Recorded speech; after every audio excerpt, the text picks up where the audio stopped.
Wawazfumu lero ndabwera ndi nkhani yake kukhudzana ndi mnyamata wa ku Malawi amene watsakamira ku makoma a ndende ya ku Uganda. Mnyamata ameneyo dzina lake ndi Wilber amachokera ku Malawi ku Blantyre.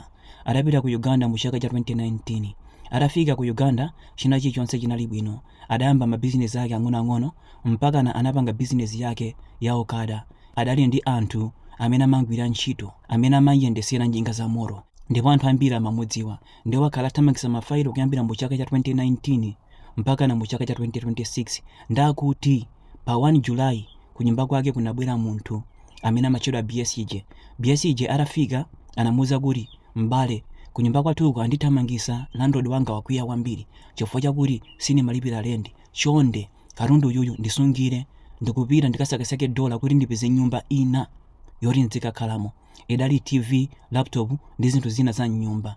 Zotsatira zake Wilber chifukwa chakuti BSJ adali nzake, adalandira zinthu zija adazisunga nyumba kuyambira pa 1 Julayi mpaka na pa 25 Julayi.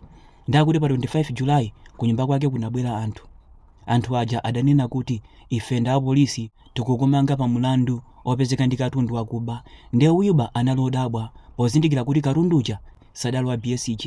Kenako apolisi aja adantenga adanyika mchirokosi. Atamuyika adayamba kumfunsa mafunso, katundu ndi wandani? Wilber sanakane ayi, adavomereza kuti katundu ndinasunga, koma katundu mwini wake si ine, wandisungiza ndi nzanga BSJ.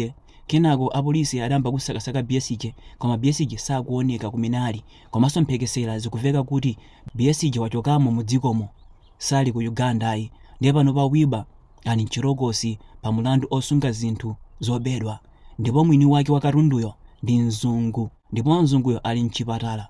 Pamene ndinena pano akuphupha ndi moyo. Tsiku limene anapita kukaba zimenezi anamenyedwanso mzunguyu koopsa, omenya ake ndayina BSJ. Ndiye pano pa Wilber watsakamira mu makoma a ndende ya ku Uganda, sakudziwa kuti angatuluke bwanji. Pano pa kusakasaka loya ora muthandize pa mulandu umenewu. Ndiye ndabwera ndi nkhani imeneyi ndi cholinga choti anthu ena ake mutengere phunziro. Akuluakulu timakamba nthawi zonse osamalola zina zilizonse.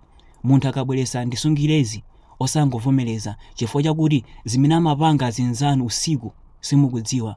Ena usiku samagona, ena usiku amakhala kugwira ntchito, koma masana mumacheza nawo, mumatchula azinzathu ndi mafrendi athu, koma zimene amapanga usiku simuziziwa. Akuluakulu khalani osamala choti muziwe ndichi, wakuba amakhala wanzeru kwambiri, ndipo wakuba amagwisa ntchito anthu osalakwa. Chisanzo ndi Wilber amagwisidwa ntchito koma samadziwa, koma umadziwa zoti umagwisidwa ntchito vuto likakugwera. Ndi zimenezi anthu ambiri mugwisidwa ntchito koma simukudziwa, koma vuto ngati limeneli likadzakugwerani ndi pamene muzadziwa zoti mkuluja amatigwisa ntchito.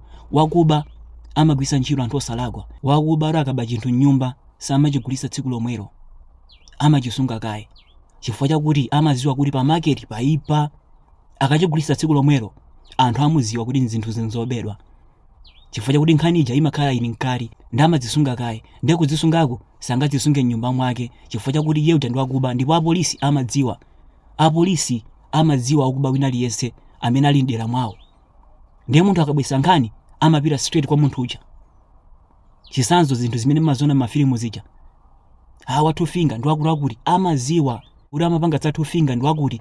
Ndiye apolisi aja amapita ku nyumba kwa munthu kuja amakapanga search, ndi amadziwa zakuti apolisi abwera kuno apanga search azipeza tipeze munthu amene ali osalakwa. Ndi anthu ena ake amabwera mmoyo mwanu ngati mafrendi ali ndi zolinga, ena afuna kugwiseni ntchito koma inuwo musakudziwa. Akuluakulu khalani osamala mu china chilichonse chimene mukupanga. Muzingopemphera kuti musazapezeke mu mavuto ngati amenewa, chifukwa chakuti kulowa ku ndende ndi kwa simple koma kutuluka ndi kovuta. Akuluakulu khalani osamala.